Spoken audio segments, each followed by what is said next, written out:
Hey everybody, welcome to Winnipeg Free Press News Cafe. My name is Jeff Curvison, I'm a reporter with the paper. This is going to be our most random action journalism ever because I'm flying solo here without a producer. We've got camera people in the audience filming for us, and we're going to get to our editors for later on. And oh yeah, I'm joined on stage by three of the tenors. We've got Fraser Walters, Clifton Murray, and Victor McCall. Thanks for coming to News Cafe, fellas. Of course, this is awesome. So your food will be ready as soon as we're done up here. So you guys have just come from performing at the opening ceremonies for the Canadian Museum of Human Rights. I'm guessing you guys have done a lot of shows. This has got to be a pretty big honor to come and be asked to perform at this. Absolutely, to be chosen as one of the Canadian artists to be here to represent Canada, and the opening of the Human Rights Museum is a big thing for us. We were here a couple years ago when they were still in the midst of construction, and we sang a couple of songs at the Garden of Contemplation, and we were really excited to come back and see it completed, and without hard hats this time. Yes, and actually I like the glow vests. Actually, that was cool, and the boots. But it's amazing what we've done, and we're glad that I know Winnipeggans are happy that it stayed here. Winnipeg, they had to fight. Winnipeggans? Is that a word? Winnipeggans? Winnipeggers. Come on, Winnipeggers. I'll take Winnipeg. Manitobans. Winnipegans, Manitoba. Any Jets fans here? Jets fans. But it really is incredible. We looked out the window from the Fairmont there and seeing this incredible monument that stands for peace and justice for around the world is really incredible. So. You mentioned your performance here a couple years ago, where it really was, and you were in a construction site. I mean, for those of us who've seen it, the building go up day by day, piece by piece, how different was it for you guys being in there today compared to a couple years ago? Well, it was a little rougher, a little dustier. You know, it was impressive back then. It was a shell, more or less, but they kind of gave us a visual of what it would be, and it was impressive back then. When we came into the main foyer there, our jaws dropped. We were like, oh my goodness, you know. And seeing it today finished with the garden and all the exhibits, it's pretty extraordinary. It's something to be proud of here in Winnipeg, but also to be proud of as a Canadian, for sure. Were you guys able to walk through any of the exhibits at all and get an idea of what's inside? Yeah, we actually just came from a tour that we took ourselves. We wanted to explore the space, and I think there are about 5 of 14 areas open, exhibits open, and it's there's some heavy stuff to take in there. It's some of the atrocities are pretty unbelievable to really read about, to reflect upon. They have these very interesting sort of interactive tables that you sort of click on a different country or parts of the globe that have been affected by really devastating genocides. So it's a heavy moment. I think you come out of there very reflective, and but these are very important stories to be telling, and to have a place. You learn from it, for sure, and you learn by history, and I think we could all attest, it was a very, very powerful, moving moment. We wish we had a little more time to explore, but it reminded me of when we were in Berlin, and we saw the Holocaust Museum there. That was just one piece of this museum. Obviously, the museum here touches on many different things, and it was very interesting, and when we pass through Winnipeg again, I hope we'll have more time to check more things out. I was in Washington earlier in the year, and I went through the Holocaust Museum there, and I can tell you that it's harrowing seeing some of the things that have been collected. But you do leave there different. You feel change, and they had some preliminary exhibits a couple weeks ago. This is one of the parallels of working downtown. You get the number 4 station sending fire trucks down the street. And they had a Holocaust survivor there who was 80-something years old. He was 7 years old when he said goodbye to his parents for the last time on a train station platform. And he tells you the whole story.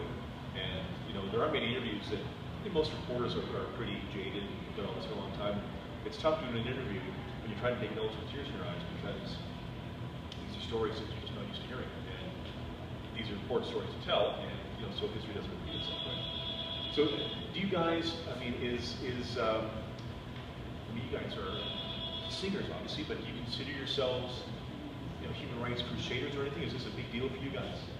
Big time. The message that people focused on today is important for us. We focus on humanitarian efforts all over the world. We have our own charity in the Kingdom of Swaziland called Bulembu, where we care for and raise over 400 orphans there. And we're associated with Free the Children, Craig and Mark Kilberger,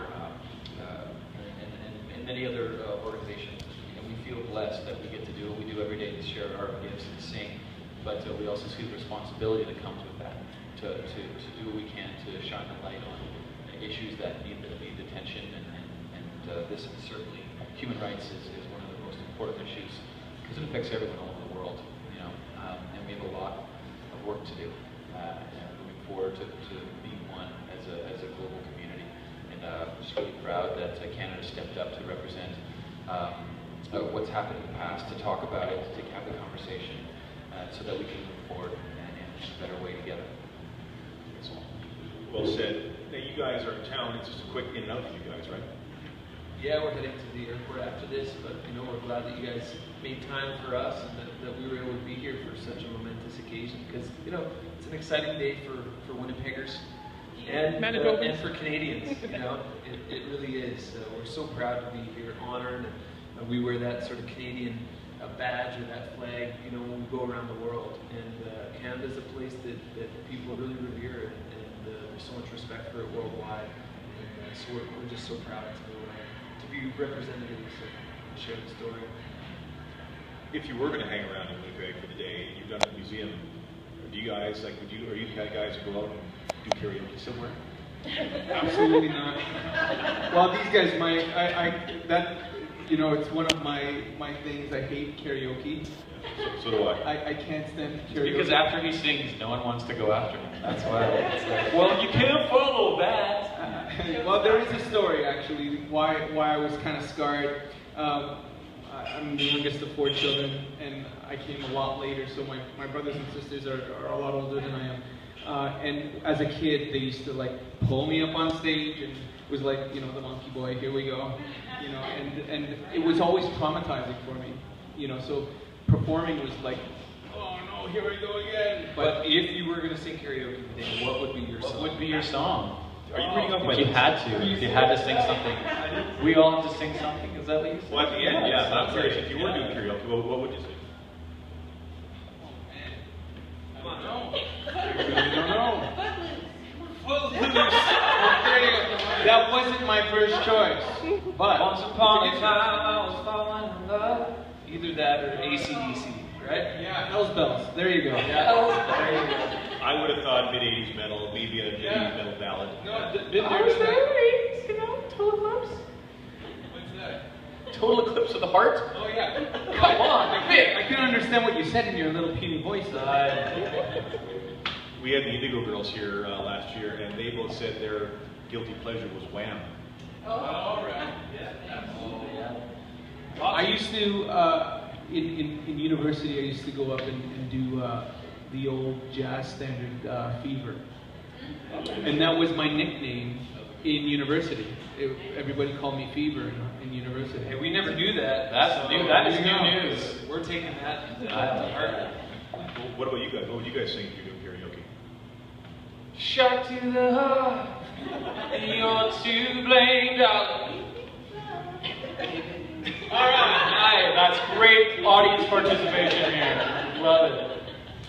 Yeah, that's awesome. That or Beatles? Who knows? Yeah, Beatles, David Bowie. I mean, What does David Bowie sing, Prince? there's How does it go? Suffragette City, right? I mean, That's obscure. You see that response from the audience? It would be huge. Yeah, you're dating yourself there with that one. That's So after today, you guys are getting on a plane. You guys are currently working on an album. Your last album was out a couple of years ago. When's this next one coming out? Next one's out probably March or April. We're looking at a Canadian tour first, quiet clap. and then heading into the States. We're probably recording our PBS special at the end of February. These are things that we're working out. Where? We don't know yet. We don't know yet. Maybe at the Winnipeg. What if we said Winnipeg? I think they're taking bookings. I think so. The News Cafe. Yeah.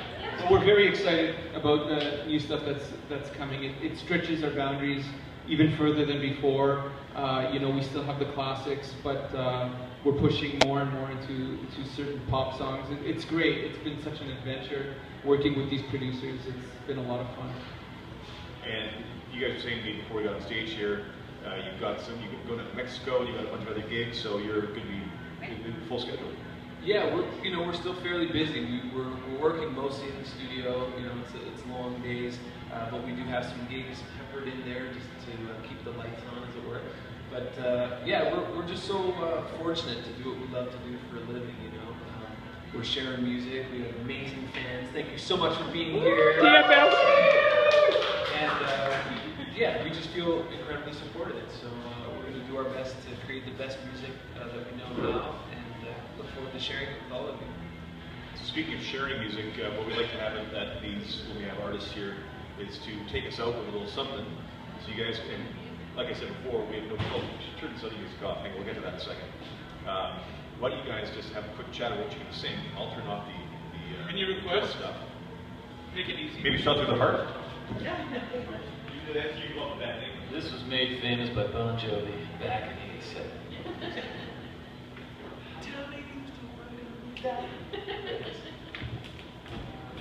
I'm back. So like we said, usually we have a producer here who can press play on the CD at the back and go back to music. We don't have that here, so you guys can do something a little acapella for us. Right? Yeah, we could. You don't need microphones either, I'm guessing. We'll do it. Heard there was a secret chord that David played to please the Lord, but you don't really care for music, do ya? Goes like this, the fourth, the fifth, minor fall, the major lift, baffled king composing hallelujah.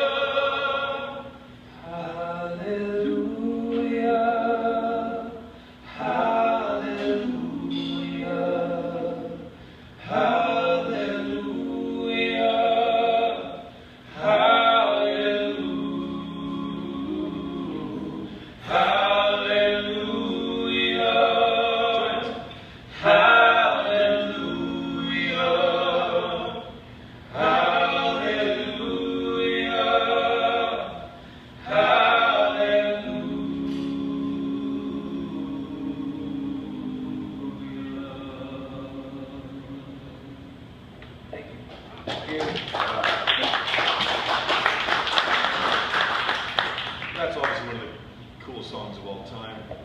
Leonard Cohen composition. Is that? I thought David Bowie wrote that. Well, I think it might have been they co-wrote it. But with a song like that that's been recorded so many times, you guys have a favorite version of that one? I mean, Katie Lang obviously had a big one too. She's amazing. That's one of our favorites right there. Yeah. The Katie Lang is awesome. The Jeff Buckley's and I like John Cale's version because I heard it on Shrek. I was like, All right, good stuff. All right, hey fellas, I want to thank you so much for coming by the News Cafe. When you come back to town again, we'd like to invite you to come back when we would have a producer and cameras. and cameras and come on. Yeah, we got some. No, I don't want to diss the Canon and the iPhones. Nice. They better get an editing credit. we will put this out on iPhone 6. Twitter when we're done, when the editing is done, and you'll be amazed at what editors can do with this kind of stuff. So, Beautiful. so thanks for coming by, guys, and thanks so much for coming by and helping out with the opening of the Canadian Museum of Human Rights. Thanks for having us. Thanks, everybody.